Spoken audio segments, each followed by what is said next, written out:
Good afternoon. How's everyone doing? Thank you, Robert. Thank you, Jamie. Thank you, Jay. Thank you all. Thanks to all of you for being here. I know we're in that coveted post-prandial, post-lunch sort of tired talk, but hopefully with all the science and practical, the art of getting cold and hot on purpose is going to help inspire you to make it through this 20 or 34-minute talk. So who here saunas on a regular basis or somewhat consistent basis?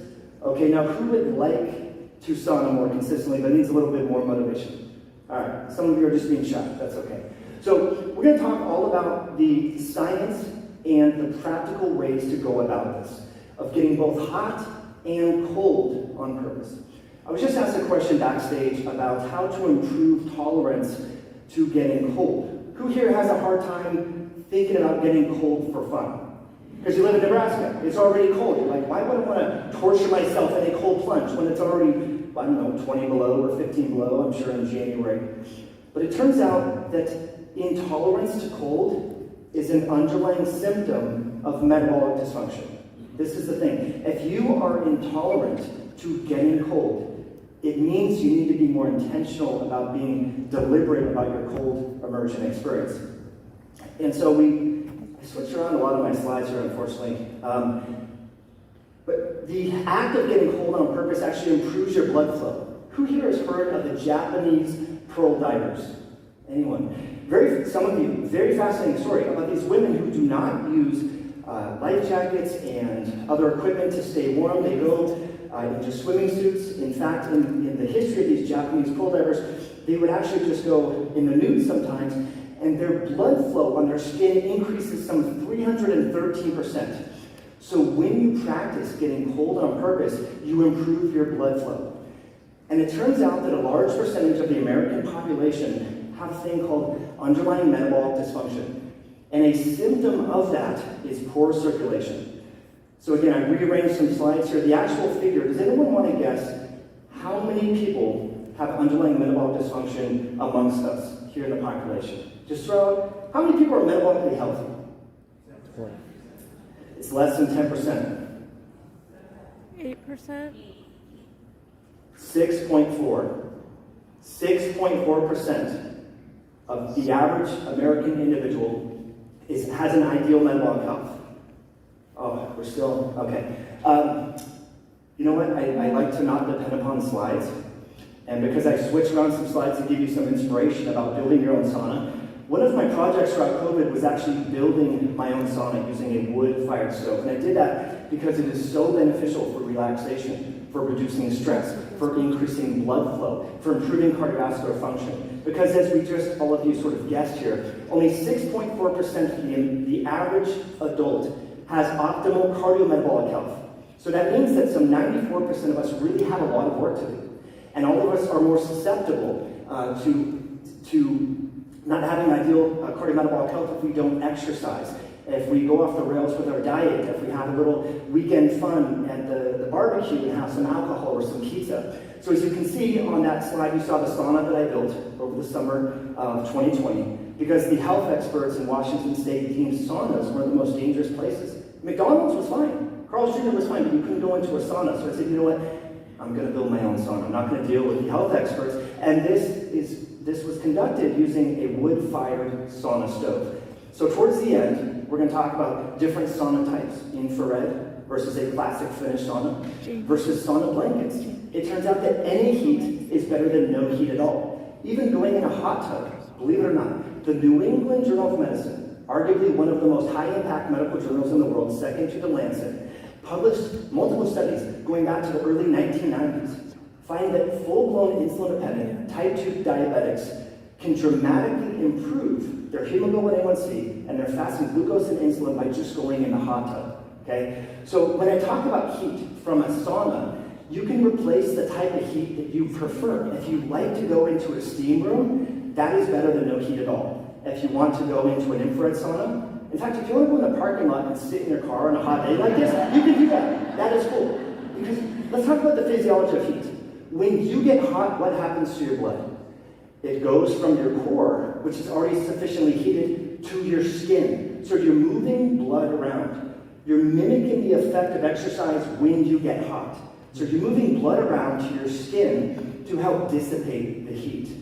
And in so doing, you are exercising one of the most important units of your cardiovascular system called the endothelial cells. We're not going to get any more complicated than this. This is the functional unit of your venous and arterial system in your capillaries. These endothelial cells, a good way to remember this. We've all heard of, you heard of ED this morning, Dr. Amy, erectile dysfunction. ED, erectile dysfunction, is linked with endothelial dysfunction. Okay? Hypertension, cardiovascular disease, issues with dementia and Alzheimer's that you heard about, and even depression. All of these conditions are linked with endothelial dysfunction. When you get hot, you are exercising this very important cell type within your cardiovascular system called the endothelial cells. It turns out that when you exercise, you improve the functionality of this cell type as well. So this is a way to mimic the effects of exercise without having to exercise. Now, I say that a little reluctantly because I want all of you to exercise. But when you exercise and sauna, the results, I think, are exponential, not just additive. Okay, so it's a really beneficial tool for a lot of different aspects, but most importantly, to improve the functionality of your cardiovascular system, from ejection fraction in the heart, reducing blood pressure, and we'll talk about some studies here, a reduction in all-cause mortality by 43%, and a 60% reduction in sudden cardiac death by going in the sauna 4 times per week. Now, there are drugs that your doctor has recommended to you that do not have these same health benefits. There are drugs that are blockbuster drugs that do not have these same outcomes. And this is a tool that can help you detoxify persistent organic pollutants, heavy metals. It's a tool that can enhance your sleep. It's a tool that can help your sex life that you heard about this morning. And it's a tool that can help you reduce your blood pressure. Does anyone want to guess how many, first of all, what's the number one cause of premature mortality amongst adults in the U.S.?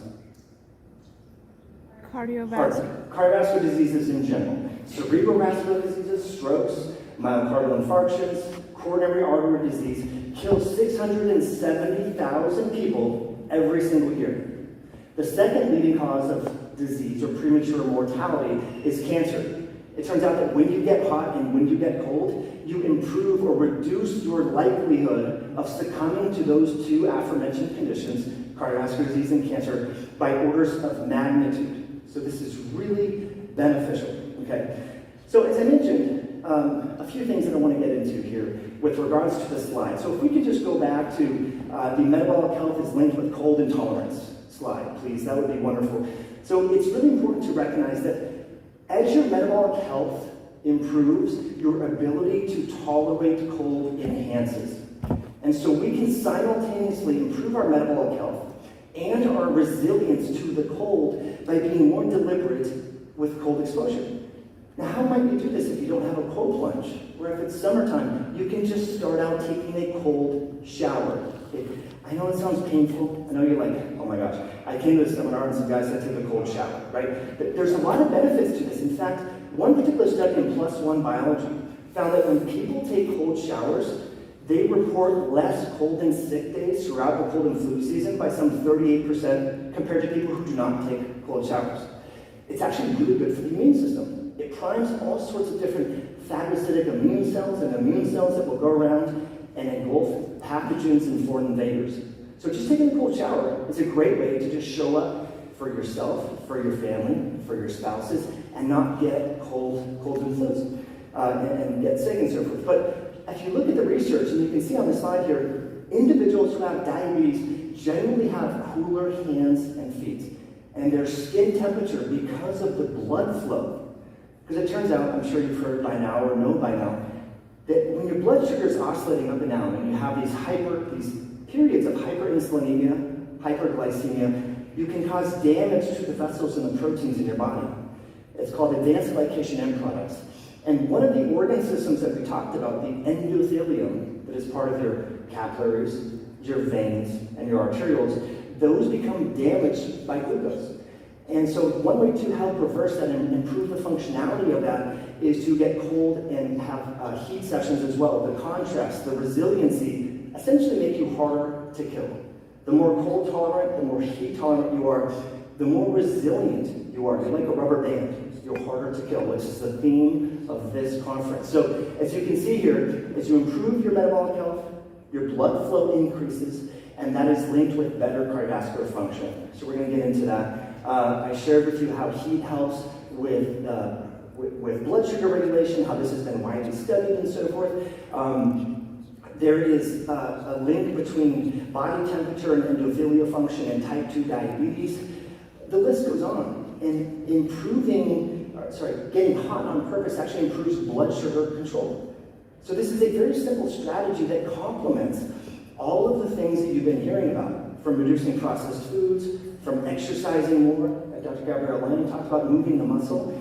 And when you get hot, you move blood around. And it's really beneficial, particularly for the legs.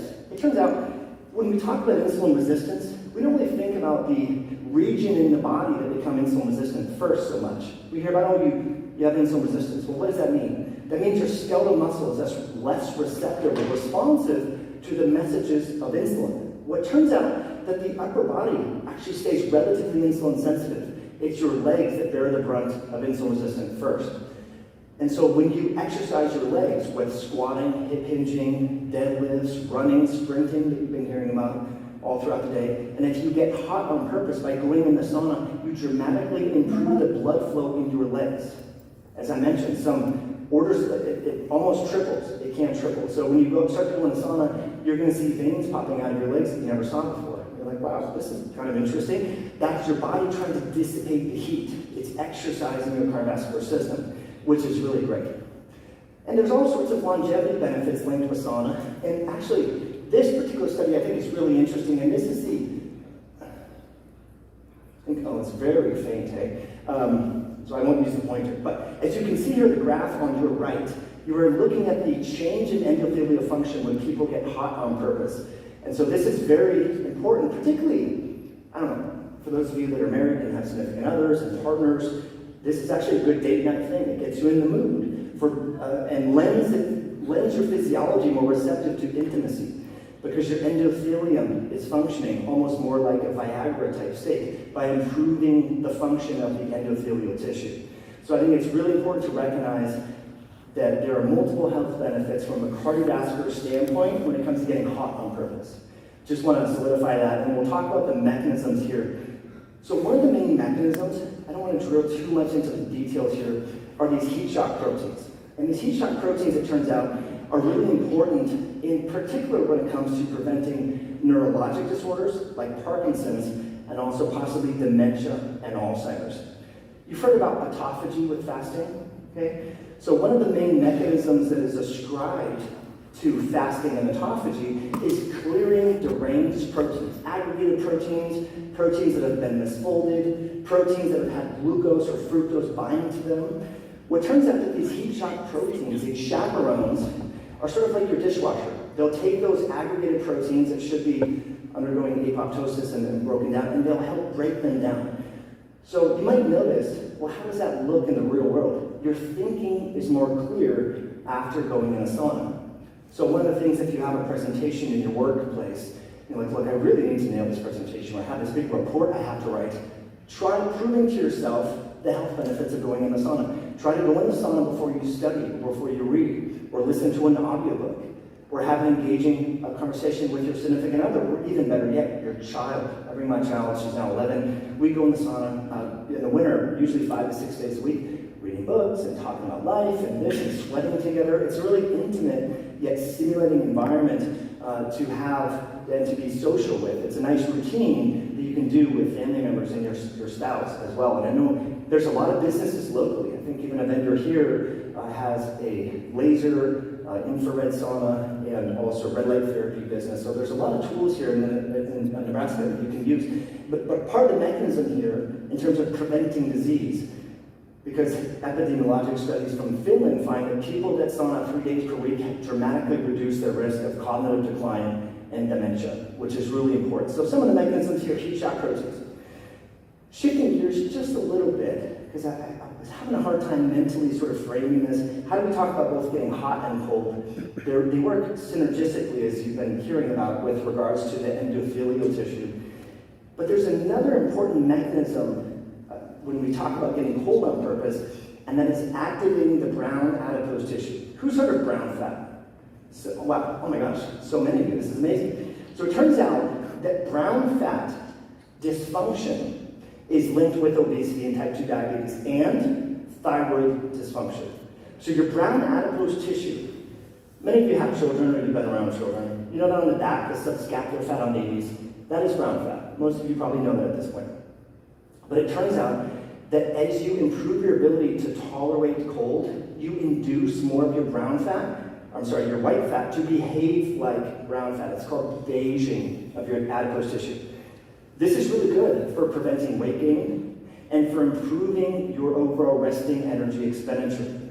So various studies have shown that when people get cold on purpose, deliberately, okay, so we're talking about, honestly, I think the first 10 days that you do this, again, shifting from sauna therapy to cold plunging real quick, if you can do a cold plunge or a cold shower for 10 days straight, that will accelerate the metabolic adaptations and help your brown fat become more primed. So 10 days straight, or at least 20 sessions over the course of a month. Who here thinks that's doable? Most of you think that is possible. I know some of you are like, look, there's no way. I live in Nebraska, I'm not going to the cold shower. Okay, I get it, I understand. But when you are deliberate about this, you dramatically acclimate to the cold. And this makes your life much easier in the winter because you actually want to go outside and do stuff and go exercise and go walk your dog or take your child to the park. It's really actually quite fun because the adaptations, I think a lot of you are intimidated, and most new people, if they haven't done cold plunges, they're intimidated by the fact that if they get cold, they start shivering. Is that a hiccup for some people? And that's uncomfortable, the shivering. Here's the thing, you don't want to get so cold to the point you start shivering. What you want to have happen is what's known as non-shivering associated thermogenesis. So these are all metabolic internal changes. Activation of the brown fat, increases in adrenaline and noradrenaline, which are normally associated with stress. But in this context, this is a short-term stress, not a chronic stressor. Chronic stressor, bad. Short-term acute stress, good. Think about sitting in traffic versus going to the gym. One is maladaptive, one is favorable or adaptive. So when you get cold on purpose, deliberately, and you do this for 10 days straight, or 20 days over the course of a month, you start to become more adaptive, and your brown fat becomes more primed. One study, a scientist in Quebec, last name is Bolden et al., they found that there was a 43% activation or upregulation in brown adipose tissue in individuals who did that protocol that I mentioned, 10 days straight by getting cold, deliberately. Now, since we're on the topic of cold, I just want to mention, you heard by Dr. Chris Palmer all about depression, mental health issues. A recently published study found that just 5 minutes in a cold tank dramatically improves various brain regions that are involved in regulating mood, affect, and positive thoughts and emotions. And this was an fMRI study where they had subjects go into a deliberate cold tank. It wasn't even that, I think it was 50 degrees or 45 degrees, not too bad. My cold plunge gets down to 32 degrees. It's got ice and all this, but so you don't have to get that cold to have a favorable shift in your mood. Now let's just think about this practically. What do most of us, and most of you, including myself, do when we feel bad? We might turn to alcohol. We might binge watch television. We might binge eat junk food. What do you think is more favorable or adaptive and sustainable? Taking a cold shower or hitting up the Wendy's drive-thru? Obviously, you inherently know what's more healthy. And so the dopamine hit, the adrenaline, the vasopressin, even oxytocin and endorphins, these are all hormones that are transiently or acutely increased when you get cold on purpose. It's one of the best ways to change your mood state in a favorable manner. And that's why I suggest being consistent with the deliberate cold exposure.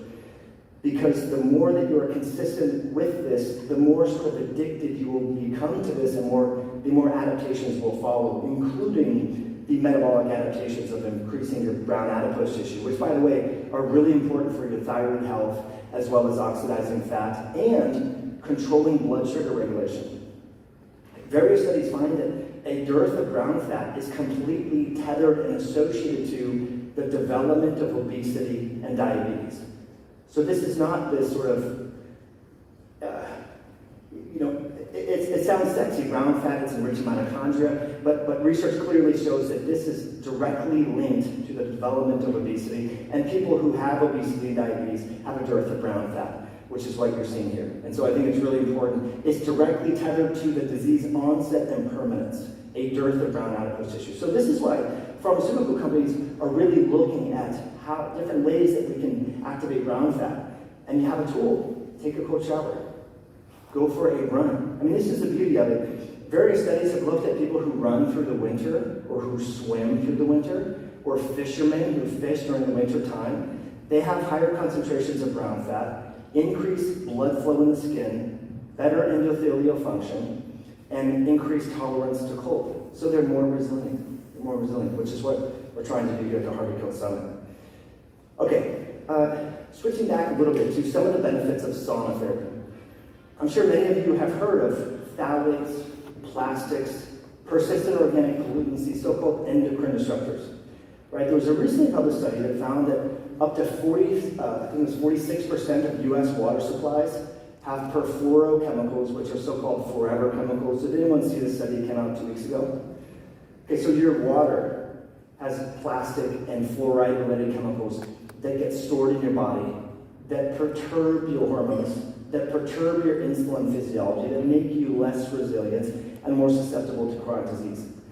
Okay, so one of the best ways to get rid of these particular chemicals is to sweat intentionally. Now, we can do that through exercise. Exercise is a great way to sweat. You can go sit in your car and turn on the heat right now, it's almost 100 degrees, you will start sweating. Right? That's good. But getting hot in the sauna is a wonderful way to sweat and get out. I think we have a slide here looking at, it's called the blood urine sweat study. Dr. what's the last name here? Stephen Jennis, he's in Edmonton, Canada, has been publishing a lot of studies finding that sauna therapy is a phenomenal way to help your body expel and get rid of all of these myriad different chemicals that we're exposed to. In fact, these chemicals, I know it sounds like, oh my gosh, another chemical, another bad thing to avoid. This is actually really pertinent. We are seeing fertility issues, hormone issues. Men in their 20s now, like the Gen Z men, have the testosterone levels of the Gen X men in their 50s. Like men in their 20s and 30s have levels of testosterone that are ordinarily only seen in men in their 50s and 60s. We have fertility rates that are pretty alarming. And a lot of people are tracing that back, obviously, to the poor metabolic health that many of us are manifesting as a result of our lifestyle choices, but also the persistent organic pollutant exposure. Okay, just think about the packaging. If you don't have a water filter in your home, please invest in one. Really good resource. Don't put hot water in plastic. Try to cook your food from scratch. These are the basics. But because these things are even in your furniture, in your clothing, we need a modality to not only minimize exposure, but to help with the excretion. So sweating is a phenomenal way to do that, with both the heavy metals and the persistent organic pollutants, lead, arsenic, cadmium, BPA, phthalates, and so on. So that's really beneficial. So detoxification, really important. We talked about the heart, how sauna therapy is really good for the heart, how getting cold primes the brown fat, improves circulation.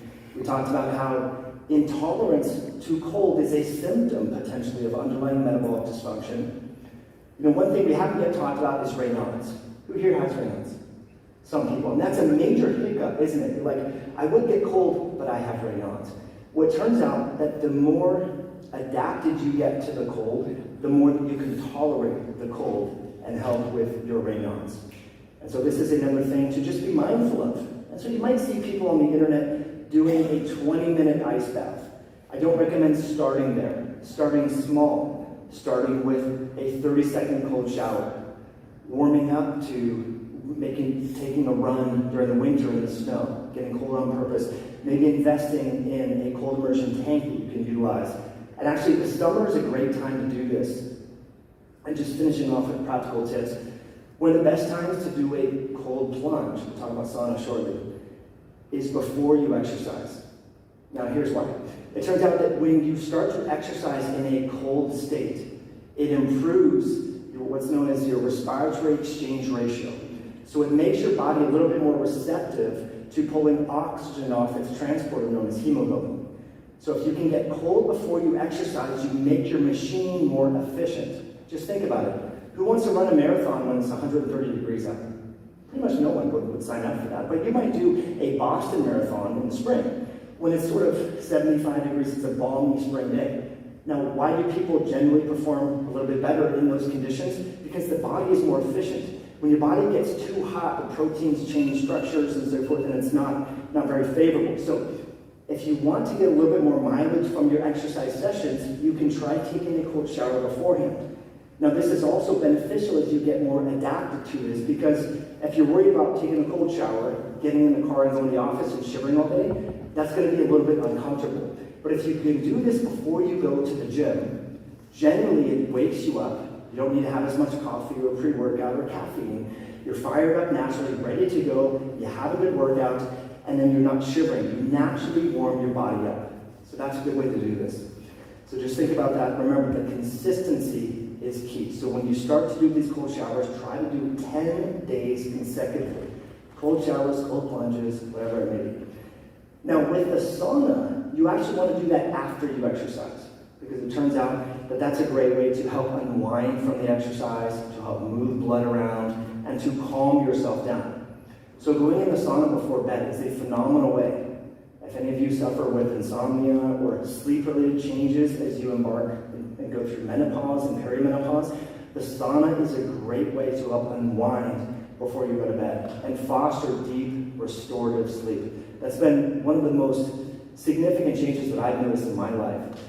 Especially in the winter, when the days are short and it's cold and you're inside with all this artificial light and so forth, going in the sauna is a phenomenal way to help unwind at night without the use or dependency upon alcohol. So that's really beneficial.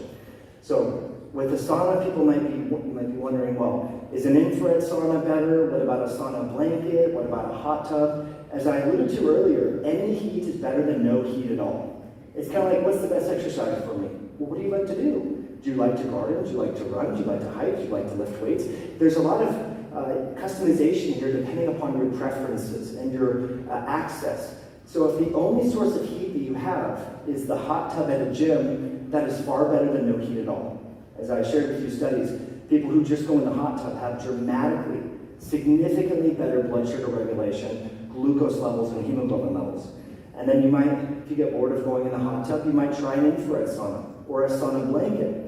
There's a company in Colorado that I like, High Tech Health. They make one of the best infrared saunas, low EMF. They get their cedar wood from British Columbia, really great infrared sauna. I had that sauna for a long time until I built my own. If you decide to build your own, send me an email, mike@highintensityhealth.com. I'm happy to give you resources on that. If you're going to build your own from scratch in your backyard, I would suggest getting a wood-fired sauna stove. There's a company in Minnesota that I can link you up with called Kumalampa. They make one of the best wood-fired stoves. It doesn't produce a lot of smoke, but it gets really hot. So that's really beneficial. A lot of people want to know, what about the steam room? I think the steam room is great. I think, again, any heat is better than no heat at all. But what I worry about in the steam room is, we just talked about all the persistent organic pollutants, and the tap water has a bunch of crap in it. So you're inhaling whatever is in the tap water. And depending upon where you live, that could be either really good or really bad. If you live in where they use a lot of atrazine for corn as an insecticide, you probably don't want to be inhaling that or arsenic, but that could be part of it. But again, I think any heat is better than no heat at all, even a sauna blanket. So really good things. You want to do that before bed. You want to do that before a project at work where you really want to improve your cognition. Ron and Patrick has talked about this for a long time. That was one of the reasons why I got into sauna therapy in 2012, because I noticed when I would go in there and read, I could really articulate better the things that I was reading, and I noticed this connection to the brain and mental health, which you just heard about. The dark, dreary days in the winter here in Nebraska, and even where I live in Seattle, Washington, a great way to overcome seasonal affective disorder is to just go in the sauna. You feel so much better afterwards. It's like you're naturally on a drug. And it's even better if you can pair the sauna with contrast. But you don't have to do that. That's like the North Star. That's where you eventually want to go at some point. But just doing your cold showers at home, doing the sauna at the gym after your workout can be very beneficial. Okay, so we talked about detoxification. We talked about the cardiovascular system. We are going to talk about, or just finish up with the getting cold. I just want to emphasize this. one more time. We talked about erectile dysfunction and the endothelium, this really important cell type in your vessels. It turns out that when you get cold, a compensatory mechanism is to improve the vasodilation in the vessels in your skin and arterioles to help your body help to tolerate the cold. As I mentioned, these Ama pearl divers in Japan, their skin blood flow increases some 313% when they go into the ocean. So those cold showers have a favorable effect on your cardiovascular system, possibly helping to prevent things like varicose veins and improving all sorts of aspects linked with cardiovascular disease, hypertension, high blood pressure, poor blood flow, poor circulation. So we want to be moving blood around all the time. And last but certainly not least, I think these therapies are even more effective for people who do not regularly exercise. So if you're one of these folks that's like, look, I know I should be going to the gym, but I don't have time for it, I can't make time for it. As a bare minimum, you should be going in the sauna, because this is the closest lifestyle intervention to exercise that you can get. There's no pill, there's no tool. This is not circumventing exercise. This is just going to get you close to it. I think it's better if you pair sauna therapy with exercise. But if you can't go to the gym, at least go into the sauna. Okay, I think we have a summary protocol type slide here. Oh, this was the study that I was recently mentioning about depression and anxiety. A 5-minute cold exposure changes multiple brain regions that are involved in mood, affect, and positive thinking and emotion. So, believe it or not, if you're having a bad day and you want to turn to sugar or alcohol or Netflix, take a really cold shower. You will feel amazing afterwards. I personally rely upon this. If I'm having a stressful day or overwhelmed, the kid has camp, and I have to do this, and juggling, and I'm like, oh my gosh, I go in my cold tank, which as I mentioned is about 32, 34 degrees, and I stay in there for 2 minutes, I play my favorite song, I get out, and you're like a new person, okay? And the more that you do this, the more comfortable you will be with that, and you're not going to be shaking, because all of the hypermetabolic responses will be increasing. Those brown fat cells that have been dormant for 20, 30, 40 years will become primed, which is great. Okay, so we have a summary slide. Okay, both heat and cold are favorable. As you improve and acclimate to extreme temperatures on both sides of the spectrum, hot and cold, you improve your resilience. One thing that has been talked about here, and I think it's tacitly implied, all of the diseases and ailments, whether it's depression, anxiety, cardiovascular disease, diabetes, obesity, these conditions are characterized by a loss of resilience. Think about that, at your most unhealthy state. You had to have carbohydrates, right? You couldn't go 2 hours without having a cookie or a protein bar because your blood sugar was so... I was like that. Anyone else here at some point? Like, we lacked resilience. We were dependent upon food. So the more resilient you can become to temperature, the more resilient you are as a person. And you're priming all these different metabolic pathways. We know that cold can awaken dormant brown fat. And we know that both cold and heat can prime the functional unit of your entire circulatory system known as the endothelial cells. One of the most important cell types, one of the cardiovascular disease really starts at the level of the endothelial cell. Really important. It's involved in high blood pressure, coronary artery disease, vascular dementia, and poor blood flow. So this is really important to do that. And again, to finish off on mood, you just heard about the negative effects of mood, attention deficit disorder, depression, anxiety. These are tools that not only have all these cardiometabolic health benefits, detoxification properties, but they help with your mood. And I think that is very beneficial. So I would implore you to make it a goal. It could be a 2 or 3 year goal. You know the sauna that I built? You saw the pictures of that? It cost me about $7,000. I didn't know how to build a sauna. I didn't know what to do. But about 5 or 6 years ago, I put some cinder blocks in my backyard. And I said, you know what, I don't have the money now to do this, but I'm going to manifest this. I'm going to start saving for this, I'm going to start planning, I'm going to start researching, and then several years later, the sauna happened. I figured out when there's a will, there's a way. So if you have a space in your backyard or a condo, put a little intention, put a brick, put a block, put a piece of paper. This is where my sauna is going to be. This is where my cold tank will be. And make it a goal, and soon you will be there. You will have the ability to find out the way to do it. So I'll take some questions tomorrow. Thank you all for attending, and have a great rest of your conference. That's awesome. Mike Muscle, everybody. Hold on, Mike, hold on. I want you to see this. What does this say? This is